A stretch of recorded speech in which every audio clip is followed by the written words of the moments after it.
आपका बहुत बहुत स्वागत है दोस्तों हमारे इस प्रस्तुति में। और यह प्रस्तुति हो रही है राम की राजधानी, राम राज्य की राजधानी, कौशल देश की राजधानी अयोध्या से। और अभी हम जहां पे हैं आप देख सकते हैं मां सरयू का यह विहंगम दृश्य सरयू घाट से ही। और मां सरयू ही आई थिंक हमें पूरे अयोध्या में एक ऐसी धरोहर हैं जो राम राज्य या कहीं इस अयोध्या के हर पल की साक्षी रही हैं। पूरा पल पल का इतिहास या सरयू मां अपने आप में समेटी हुई हैं। यदि अगर इनसे पूछेंगे कि राम के जन्म के समय कैसा उत्सव था, राम जब अपने बाल्यकाल में यहाँ आते होंगे तो मां सरयू की खुशी कैसी होती होगी, और जब उन्हें वनवास जाना पड़ा तो अयोध्या की क्या दशा रही होगी।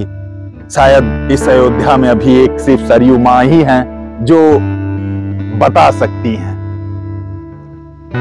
सरयू घाट मतलब अयोध्या के इस सफर में, इस यात्रा में हम सर्वप्रथम आए क्योंकि 7 बजे यहाँ पे सरयू माँ की आरती होती है। और उस आरती में सबसे पहले सम्मिलित होने आए और आपको सम्मिलित करने आए। सामने रामेश्वरम है, राम के ईश्वर शिवलिंग, और नगरी राम की है। तो दोस्तों चलिए इस तीर्थ, इस परम धाम अयोध्या के सफर में आपको सर्वप्रथम दर्शन और आपको आरती में सम्मिलित करते हैं सरयू मां की। जय श्री राम, जय श्री राम, जय सियावर रामचंद्र की जय, जय श्री राम।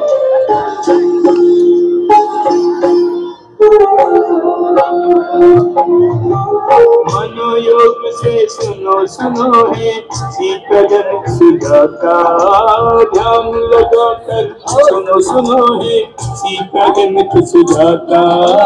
हरि अनंत हरि कथा अनंता मैं संक्षिप्त सुनाता।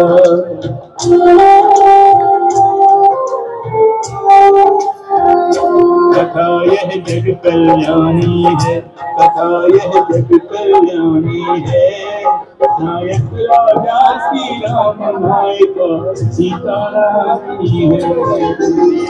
विष्णु हर्षाए, विष्णु हर्षाए, प्रेम अश्रु नैनों से, प्रभु के भर आए। ओम जय सरयू माता, ओम जय सरयू माता, मैया जय सरयू माता।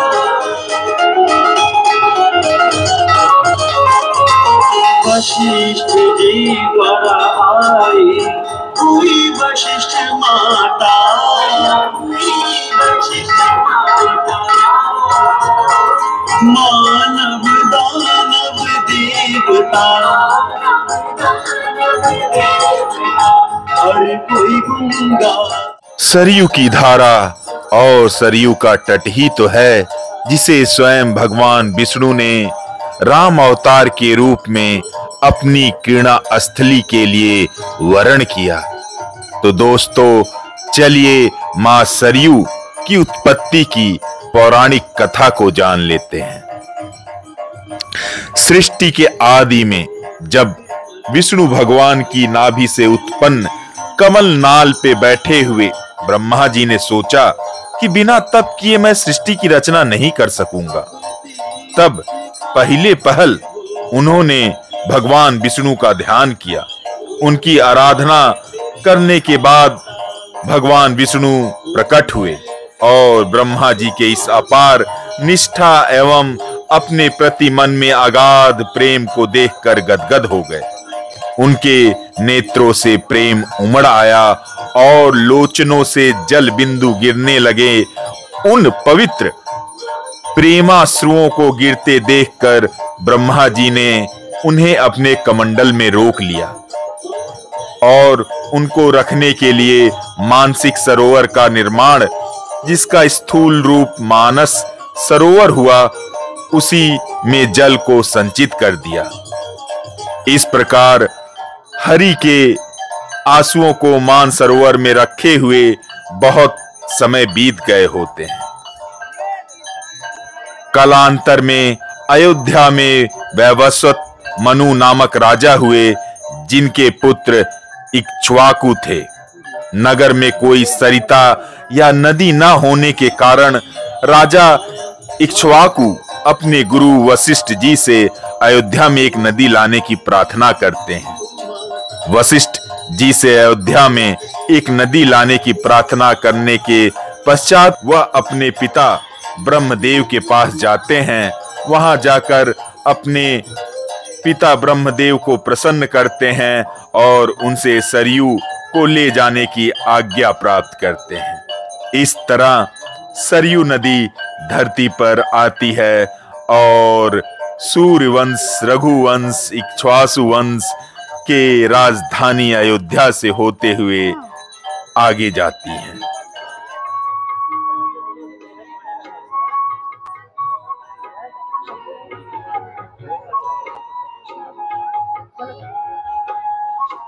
सरयू मां के पौराणिक कथा को तो आप जान ही लिए। एक और महत्वपूर्ण तत्कालीन सरयू नदी की भौगोलिक स्थिति की बात करूं तो मुझे याद आता है कि मैं उत्तराखंड के कुमायूं क्षेत्र के बागेश्वर, जो अल्मोड़ा और बिनसर के बाद पड़ता है, जिले में गया तो बागेश्वर महादेव जी का वहां एक धाम है और वह धाम स्थित है सरयू और गोमती नदी के संगम में।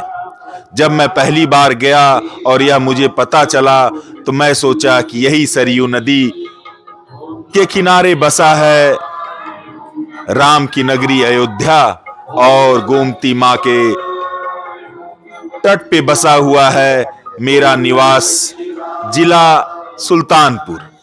मगर आगे चलकर जब मैं पढ़ा तो मुझे पता चला कि यह सरयू नदी अलग है और वह सरयू नदी जो अयोध्या में बहती हैं वो अलग है। जल शायद एक ही हो गया है। यह भी जान के आपको अच्छा लगेगा कि जो कुमायूं से निकलती हैं सरयू नदी, वह काली नदी की सबसे बड़ी सहायक नदी है और यह नदी जो है काली नदी, जिसमें सरयू नदी गिरती हैं कुमायूं क्षेत्र की, यह काली नदी बहराइच के पास जब आती हैं तो इन्हें शारदा नदी कहा जाता है और शारदा नदी ब्रह्म घाट में घाघरा नदी से मिलती है। घाघरा नदी जो तिब्बत देश के मापचा चुंग ग्लेशियर से निकलते हुए नेपाल की सबसे बड़ी नदी के रूप में नेपाल में बहते हुए जब भारत में प्रवेश करती हैं तो वही बहराइच के पास ब्रह्म घाट में काली नदी से मिलती हैं और इनके संगम से दोस्तों यह जानकर आश्चर्य होगा कि यह नदी पुनः सरयू कहलाती हैं और जिसके तट पर अयोध्या बसा हुआ है। और यह नदी आगे जब भारतवर्ष में बहती हैं तो आरा छपरा होते हुए छपरा में मां गंगा से मिल जाती हैं और फिर मां गंगा के साथ बहते हुए गंगा का स्वरूप लेते हुए बे ऑफ बंगाल में गंगा सागर के पास समुद्र में विलीन हो जाती हैं। और कुछ महत्वपूर्ण तथ्यों की बात करेंगे तो सरयू नदी जो घाघरा नदी रहती है मिलने से पहले काली नदी के, नेपाल की सबसे बड़ी नदी है। लगभग वहां 540 से ज्यादा किलोमीटर की यात्रा वो करती हैं।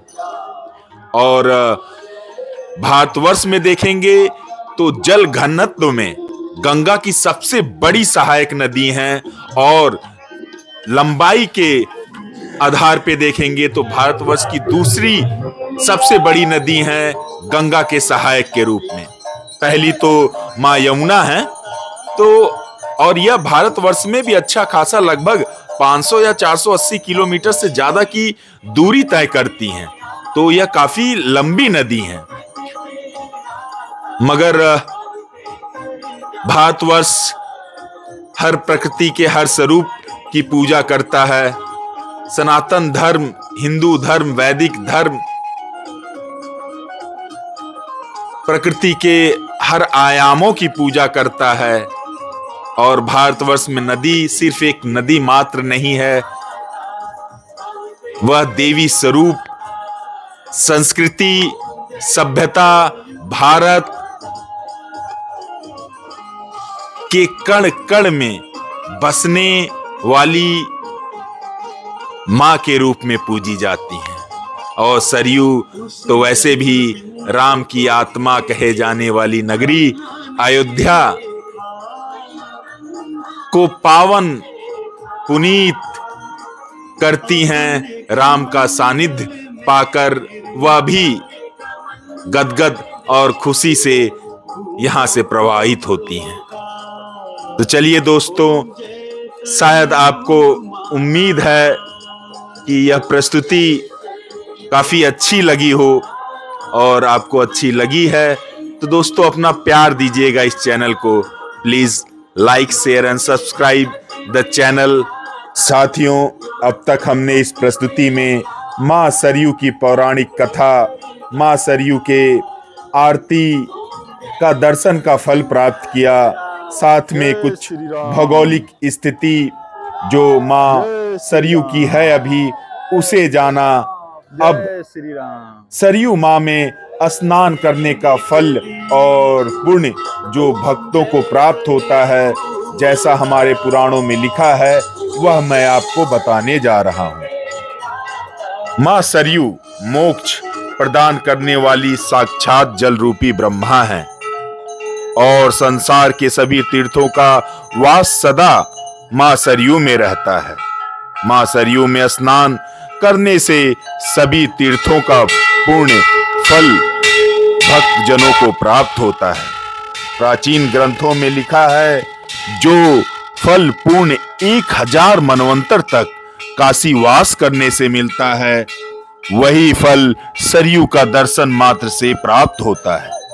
60,000 वर्ष तक गंगा स्नान से जो फल मिलता है, उतना ही फल सरयू जी का दर्शन करने से प्राप्त होता है। जो फल गया, श्राद्ध और जगन्नाथ स्वामी दर्शन करने से भक्तों को मिलता है, वही फल कलयुग में दशरथपुरी अयोध्या के स्मरण से मिल जाता है।